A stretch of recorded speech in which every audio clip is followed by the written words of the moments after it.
Hello and welcome to the show. Today we are going to be looking at how virtual assistants can use LinkedIn to search for clients. Now, the reason why I'm doing this is obvious. It's because I've been getting a lot of outreach from VAs, virtual assistants, who are they're reaching out to me to promote their business because obviously I put out a ton load of content. The podcast goes out sometimes 3 times a week, sometimes 7 times a week. It depends on how free I am. So there's done load of content that I'm putting out, and then plus I've been promoting the podcast. I've been repurposing a lot. So they see all the activity that I'm putting out on the internet, on LinkedIn, and they assume that, okay, this guy might need a virtual assistant, and so they try to promote their business. Okay, first off, definition of terms. That's for those of you who are newbies or who are unfamiliar with what a virtual assistant is. Now, let's think back in the old days, back when our parents were still in active service, either in the civil service or maybe working in corporate Niger or whatever. So, back in the good old days, before the invention of the PCs and laptops and all of that, you would be the Oga at the office, you'd be the MD, you'd be the whatever, the admin officer, and you would have a secretary or you would have some sort of admin assistant or whatever they were called. So you would be responsible for all the high level stuff. Our parents essentially were responsible for all the high level stuff. So let's say your father was in the civil services and he was a perm sec or something, or your mom was the head of some parastatal. She would be in charge of the high level stuff, and then it would be the secretary or the personal admin or the whatever it is that you call it that will be in charge of reducing things to minutes, writing things out, drawing up the proposals, coming up with the calendar, booking appointments, those sorts of things. Now, with the invention of the computer and all the smart gadgets that we have, the mobile phones and things like that, some people thought that it was a good idea to get rid of the secretary entirely. So you'd find that in most places you don't have an official position for a secretary per se. And so after that, some people, to be much more effective, essentially just took responsibility for them hiring their own personal assistants. So for those of us who are here in Nigeria, I mean, we all see it, Oga or Madam walking around with someone who is holding the bag or holding the folder or the briefcase or whatever, and that person is essentially a PA or a research assistant, or depending on what what will I say, what the job is. Now, because lots of things can be done remotely with the advent of the internet, there are some people who have taken it a step further and who sell their services essentially to do these sorts of work for people without having to be in the same space. So there was a time when virtual assistants was mostly like an Indian thing, Indians, Malaysians, that part of the world. And so you could be running your, okay, let me go back to Orange Foods Nigeria Limited. That was the example I came up with in the last episode. So you could have your business here, Orange Foods Nigeria Limited, and maybe day-to-day operations is just you and your wife, or you, your spouse, and maybe your cousin. But then for creating the marketing collateral, managing the website, processing payments, stuff like that, there could be somebody who is based in India or Malaysia, some offshore person who will be handling all of those. So those are essentially what, when you hear virtual assistants, is basically the person is just your assistant who is doing all the things you don't want to do. The person just happens to be virtual. So the person doesn't live in your house. The person doesn't work in your office. Sometimes in the past, it used to be mostly an offshore thing. So if you had a Nigerian who had a VA, then the VA, the virtual assistant, I'll just say VA for now. So if you had a Nigerian who had a VA, most likely the VA would be in some other part of the world, not in Nigeria. But now it looks like Nigerians are getting in on the game, and they are Nigerian people who are essentially selling their services as VAs. So you have someone based in Lagos who is trying to pitch me for VA services. So they're there in Lagos. I'm over here in Abuja, but they're going to do all the admin, all the marketing, whatever it is that I want to outsource. I can outsource the execution of the activities to them. So that's essentially the kind of working relationship for a VA, for a virtual assistant. Now, I'm sure that the definition that I've given is not entirely correct, and that's because this whole VA thing, virtual assistants, offshoring certain parts of work and things like that, that is not really, well, that is not my area of specialty at all. But you find that the principle is kind of close, even if I got the definition wrong. So there have been lots of people reaching out to me on LinkedIn trying to sell VA services, and they've been reaching out in very ineffective ways. And because of that, because they've been reaching out to me in ineffective ways, I suspect that they're doing the same thing with their LinkedIn pitches. And there might be some of you who are also doing these sorts of practices, but you're doing it in a way that is not going to convert to paying clients. And so that's the point of this whole episode today. So if you are a virtual assistant, whether you are based here in Nigeria, in a different city, or you're offshoring, let's say you're based in India or Malaysia and you're looking for Nigerian clients, today's episode is to try and see how we can optimize your sales pitches on LinkedIn or your sales process on LinkedIn so that you can end up converting people to becoming paying clients.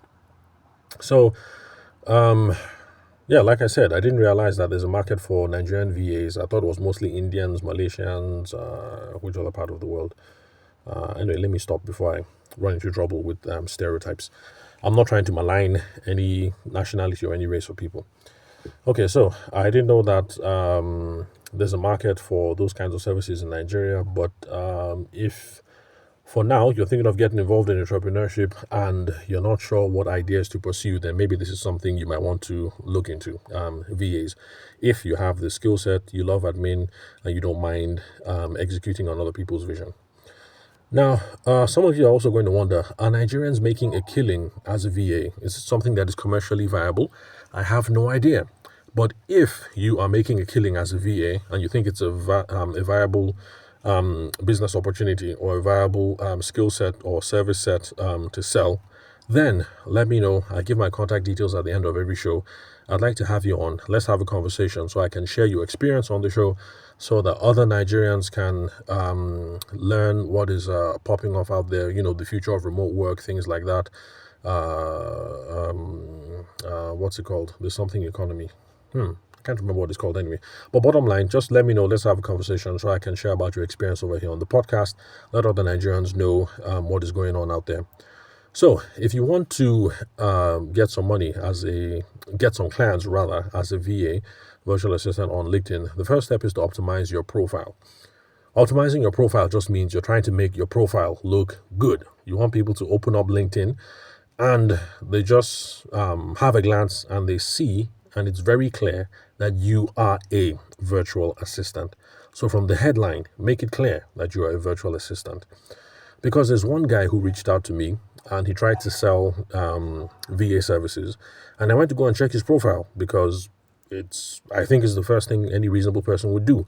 I reach out to you, I'm trying to sell sales coaching to you. I guess that if I reached out to you on LinkedIn, you would take some time and look at my profile and try and get a sense. Okay, this Tavishima dude, who is he? What's he about? So I did the same thing. I checked this guy's profile, and this guy had way too many things on his profile. He had something there about being a VA. There was something there about him being into personal development. There was also stuff about him being a copywriter. And there was some stuff about him being an online marketer. And, people who just cram, well, not much anyways, like one paragraph, or basically it's like one paragraph that has maybe like 10, 12 services that they offer. I mean, that is not optimized. That is confusing. People should be able to look at your LinkedIn profile and know, okay, this is what this guy does. So if you're trying to sell, if you're an agri person, you're trying to sell waste material from eggs, because you have a poultry, it should be just that. People should open up your profile and see like, oh, okay, this guy sells chickens. It should be that obvious, and not you open up the profile and it's like, okay, this guy sells chickens, but then he also does catfish. Then he also sells cement on the side, and he also is a into government contracts, and then he also supplies IT services for people based in Ibadan or something. That's just too much. So we want to optimize it. Let's keep it simple. Let's keep it clean and clear. Let people know exactly who you are. Now, oh, sorry, who you are and what you do. Now, like for this guy, for instance, there's a way that he could have phrased it that would make it look kind of similar. So instead of having on your profile that you're a VA and then you also do personal development and you're a copywriter, you're an online marketer, you do forex trading, you do this, you do that. That's a whole lot. How about you phrase it this way? You can put something in your bio that says you are a virtual assistant who loves to work with online marketers to help them boost conversion for their clients. So you see, that way it's clear you're a virtual assistant and you're giving a sense of people you like to work for, online marketers. Okay, let's bracket it. So online, you love to work with online marketers, personal development coaches, and copywriters to help them get much more clients. So if you put it that way, then it tells people clearly what is it that you do. And it's also giving people a sense of who you love to work for. So that you've been reaching out to these sorts of people, they can see it there that, oh, okay, maybe this is the sort of guy that I should be having a conversation with. So, bottom line, optimize your profile. Make it easy for people to decide whether they're going to get in touch with you or not, or whether they're going to continue having the conversation or not. Then also showcase your experience on your LinkedIn profile, some details about work you've done in the past, get recommendations and endorsements from people. I must confess, I have no idea how that is done because I have a couple of recommendations and endorsements on my page. But quite frankly, I don't know how they got there. I just see that somebody recommended me for this, somebody endorsed me for that, but I don't remember asking them. So that's something that you should do some research into if you want your LinkedIn game to be strong. So perhaps you get people, perhaps there's a way that you can toast people to give you a recommendation. Like, hey, Chukudi, what's up? How you doing? How's business? Please, can you do me a favor? Can you give me a recommendation? I'm trying to rank for this. I'm trying to be visible for that, that sort of thing. But anyway, it shows up at the bottom of your profile. If you check my profile on my my LinkedIn handle, you'll see all my recommendations and endorsements. At the end, I even have some people who put endorsements for me for legal. So I guess those are people who must have known me from maybe like 15-ish years ago, when I had a brief stint as a lawyer. I had a 3-year legal career. Okay, I think 3 is pushing it, maybe 2 years. 2 years. So, recommendations and endorsements. I have no idea how you get them, but do your research. That is why we have Google and Bard and ChatGPT. Just type it in. How do I get recommendations and endorsements on LinkedIn? And then you hit enter. A number of suggestions will show up, and then start executing. Today, execute number 1. Tomorrow, execute number 2. Hopefully, by the end of the month, you'll have a ton of recommendations and endorsements. Now, step 2. We're done with optimizing your profile. So, step 2. You should be actively networking on LinkedIn. You should be connecting with potential clients. These are people or individuals, businesses who might need your services. So you should be sending out connection requests. Just trying to pitch everybody, because there's this thing called, what's it called? Is it called LinkedIn Navigator, and there's LinkedIn Sales and stuff like that. It allows you to send messages to people that you're not connected with. So some of you want to improve your hustle, so you get that package, and then you're just sending messages out to people who don't know you, because you can do that. Let's try and warm things up a little bit. Do some networking. Connect with people. Send a connection request. Make it a personalized request. Hey, Mr. So and so, or hey, Madam so and so. I see that you're in so and so space, similar to mine. I thought it would be a good idea to connect. I'm looking forward to being a part of your network. Send. Now, not everybody is going to accept the connection request, but then that is fine. Let's stop worrying about the number of people who are rejecting us. Let's try and figure out what is working first of all, doubling down on what works. Then we can worry about taking the feedback and then trying to optimize to get more responses. But for now, just send a personalized request. You wake up, go to your LinkedIn. Back to the example, you're a VA. You want to do VA services for people who are in the forex space or in the marketing, online marketing space or in the personal development space. So that's what you do. Use the search functions, go in there, type, see who shows up in your city or your area of interest, and then just start sending personalized connection requests. Now, there is a limit to how many connection requests that you can send. I'm not sure what that is. I'm not a LinkedIn specialist. My focus is sales, personal selling, conversion. That's where I really shine. But with Google, with Bard, with ChatGPT, you can check. Just enter a query. What is the maximum number of connection requests I can send in a day on LinkedIn? And then you hit, boop, you hit enter, and then see what the results are, and then you take dressing. You act accordingly. So resist this whole thing of going straight into the inbox and then start trying to make a sales pitch. The only people that you're going to catch with an outright sales pitch are people who are not sophisticated, or because there's no way a sophisticated person, whether Nigeria, UK, or whatever, is going to see a magic sales pitch from you. They've never seen you before. They don't know who you are, and then because of the sales pitch, you send the perfect email, you send the perfect direct response, the perfect what's it called, DM or PM, private message on LinkedIn. And then because of that, they're going to buy. Now, it's only unsophisticated people that you're going to get. Those are not the kind of clients that you want anyway. And you might get people who are bargain shoppers. So, network, send connection requests. Another thing you can do, before we moved on, do some research on something called social selling. Social selling approaches are the approaches that you should be using when you're thinking about making money on LinkedIn, on Instagram, on TikTok. So that's your assignment for today. If you are a VA or somebody who wants to see how they can use LinkedIn to make more money. So research social selling. I already have podcast episodes here on social selling. So once you're done listening to this, scroll up. We have over 740 episodes so far. So you have to scroll quite a bit, and you'll be able to find the episodes where social selling is in the title, and you get caught up to speed on what social selling is and how you can use that to promote your business on LinkedIn. Okay, so now, social selling is out of the way. Remember, groups. Yes, now there are groups on LinkedIn, just like Facebook groups, and this is part of networking. So join relevant groups and start engaging in discussions with people.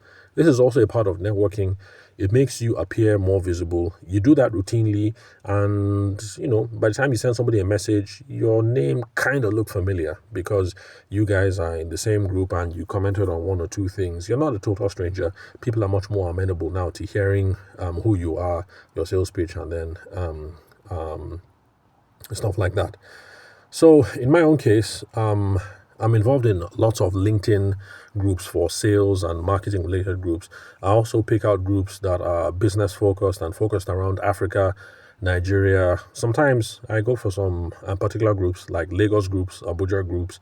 I think even one Port Harcourt group. So anyway, that's just how I've been running it on my own end. These are suggestions that you can try out. So join these groups.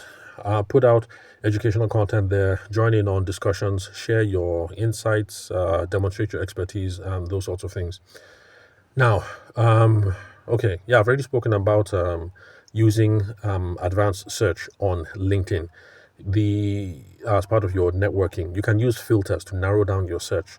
You're looking for people who are involved in multi-level marketing or people who are involved in forex trading or whatever. You can limit it by location.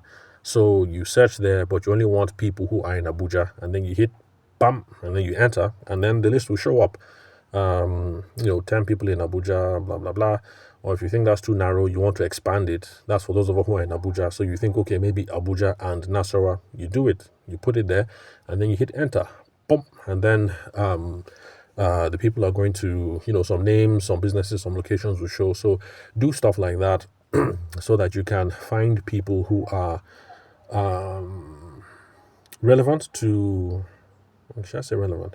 And the people who closely match the kind of folks that you're trying to work with. So you can narrow down your search by using location. You can say, show me results for Lagos only, or Lagos and Oshun only. or you can use company size. I want companies that have 2 employees or 20 employees or 50. You can also narrow it down by industry, people in the MLM space, personal development space, agri space, government space, what else? Advertising space, on and on. In case you want to do virtual assistant work because you want to help people in the advertising space write their advertising copy and then things like that. So you can select industry. You can also do job title. Show me people who are only MDs, and then you limit your sales activities to people who are MDs, managing directors, or show me only CEOs or chief executive officers, or show me only people who have founder in their job title, in case you only want to work for people who are much more entrepreneurial.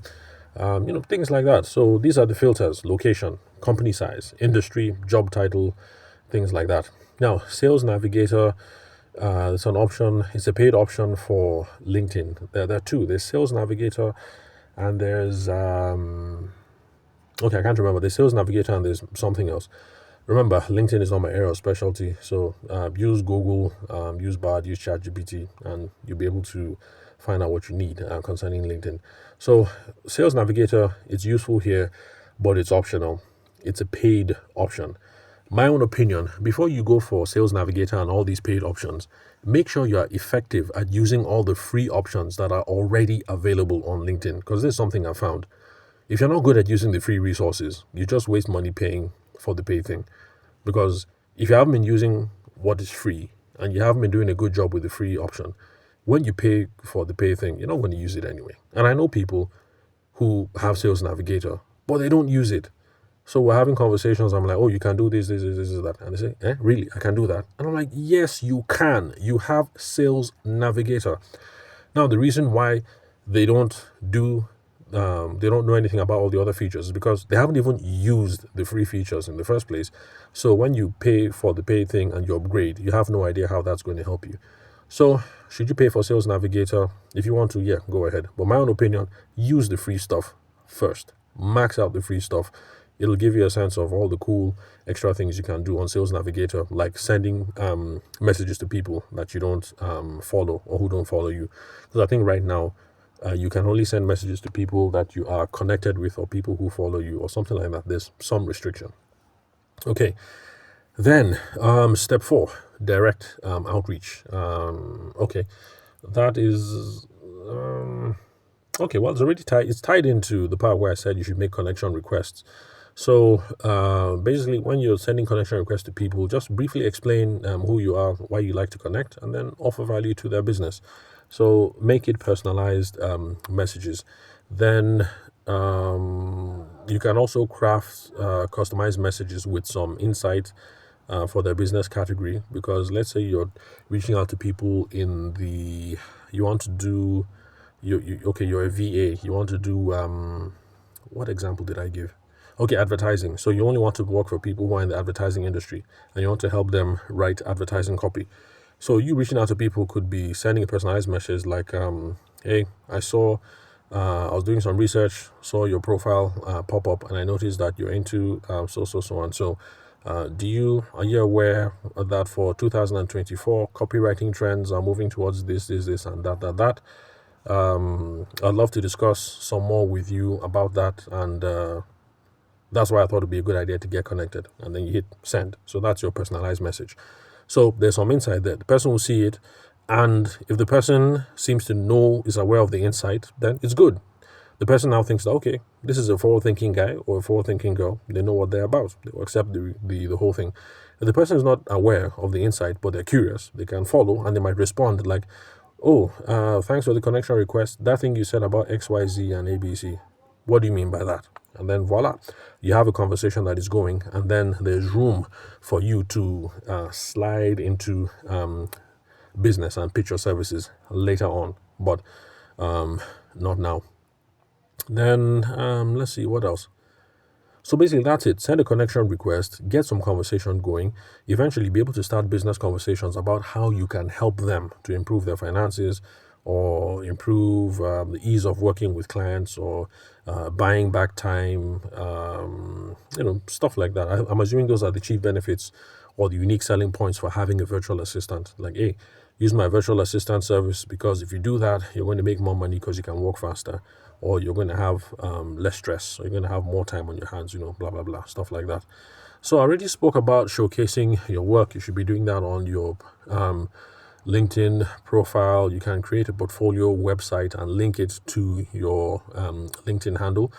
Like in my own bio, the link that I have there is for the podcast. So you go and check out my LinkedIn profile.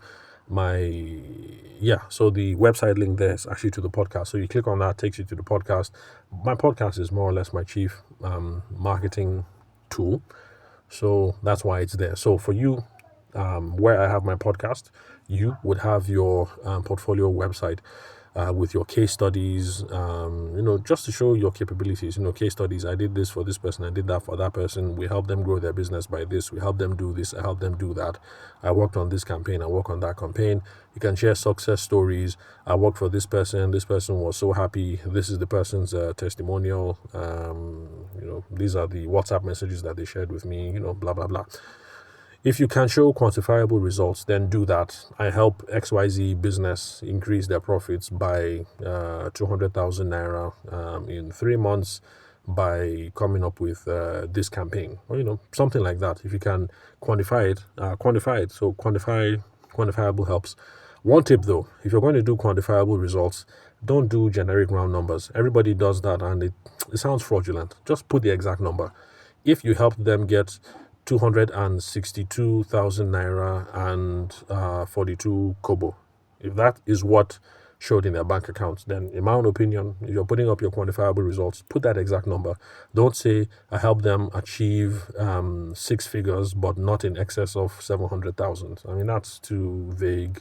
Be particular. Be particular about it.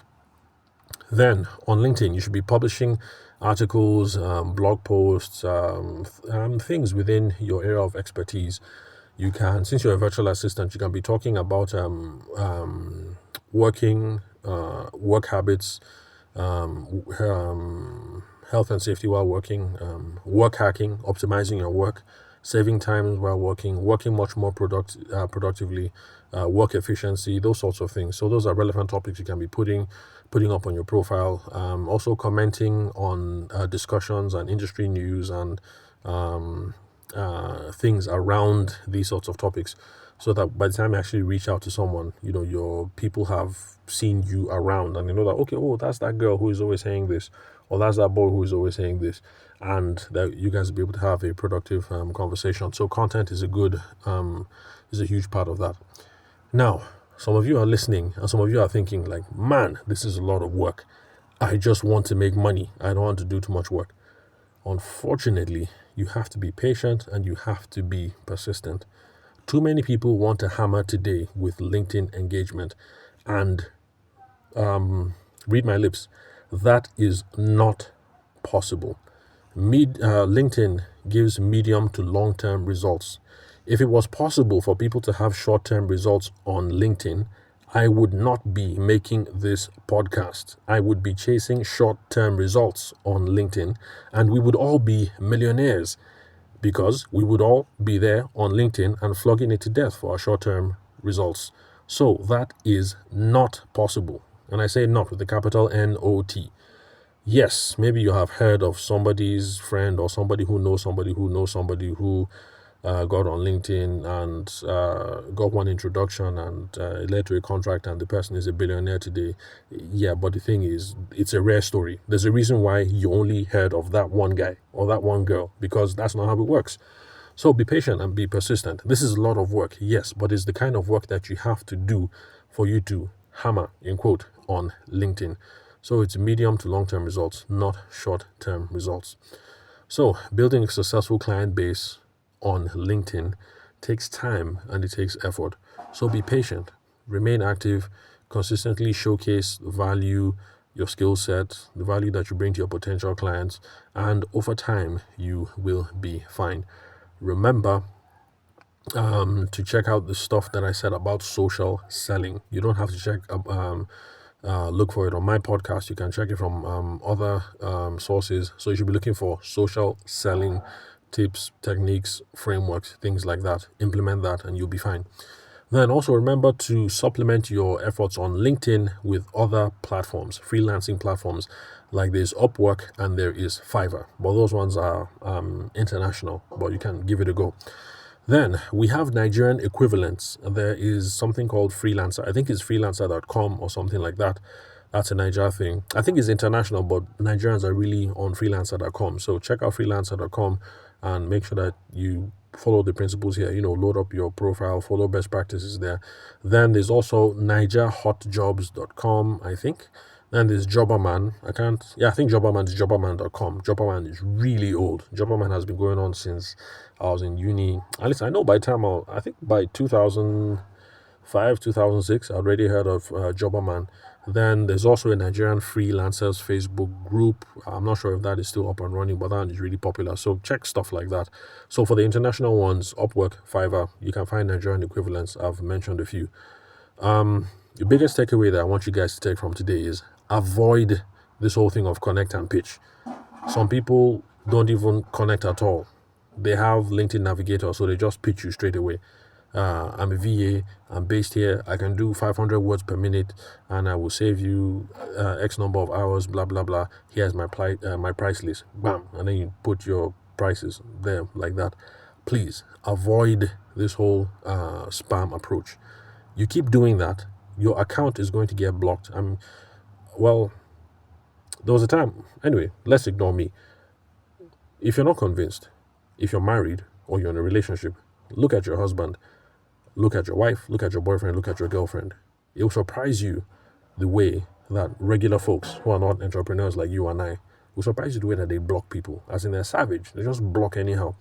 And if you keep doing that, that's what's going to happen. People are just going to keep blocking you. And if LinkedIn sees that you sent 400 messages in December of 2023, and of those 400 messages you sent in December of 2023, of the 400, let's say 300 people blocked you, and then for the remaining 100, 80 people ignored you, and then of the remaining 20 replied and said, please don't message me again.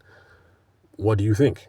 If you start sending messages out in January of 2024, because we're now all primed for the new year, do you think LinkedIn is going to make your content, make your messaging, make your everything freely available to everyone when they have seen that last year you sent messages to 400 people, 300 people ignored you, 20 people blocked you, and basically 10 people said, go to hell, please stop disturbing me. So please avoid the whole connect and pitch thing. The proper way is a business approach that is called social selling. So do research on that. And then, of course, keep listening to tips on this show and you'll be fine, because we talk about these sorts of things every now and then. Ultimately, you need to have a systems and principled way for having medium or long-term expectations and running your business, and you'll be fine. So you need systems and principles. This is not tips and tricks. Short-term thinking is going to lead to people ignoring you. And when it comes to social, we do not want people ignoring us, blocking us, moving us to spam, deleting us, unfriending, unfollow, what else? So you want to be successful as a VA on LinkedIn? You're not going to do that if you're going to keep up with this short-term thinking and short-term practices. So that's all for today, folks. Remember to connect with me on WhatsApp. The number is 080-6466-2140. The country code is +234. That's for those of you who are hitting me up outside the shores of Nigeria. Also connect with me on LinkedIn. The name is Tabeshima Ayede. Don't worry about the spelling. It's currently on the link where you're listening to this episode. So if you're listening to this on the website, just check the website. Correct spelling of my name and email address is there. If you're listening to this on your podcast app, then just check the profile of the app where you're listening to my voice, and you see all my details there, and then you can hook up with me. So thanks for your time and attention. I'll catch you guys at the next episode. This is the last day of 2023, and I'm looking forward to having a wonderful, smashing 2024. And it's my prayer that we're all going to have really rollicking business growth for 2024. Looking forward to the adventure and the growth that lies ahead. Thank you very much for those of you who've been with me on the podcast since before COVID. The podcast is going to keep running for the next foreseeable future, and let's keep along for the adventure. So thank you very much for your support and for your attention. And I'll keep doing my best to provide value for you guys in 2024 and beyond.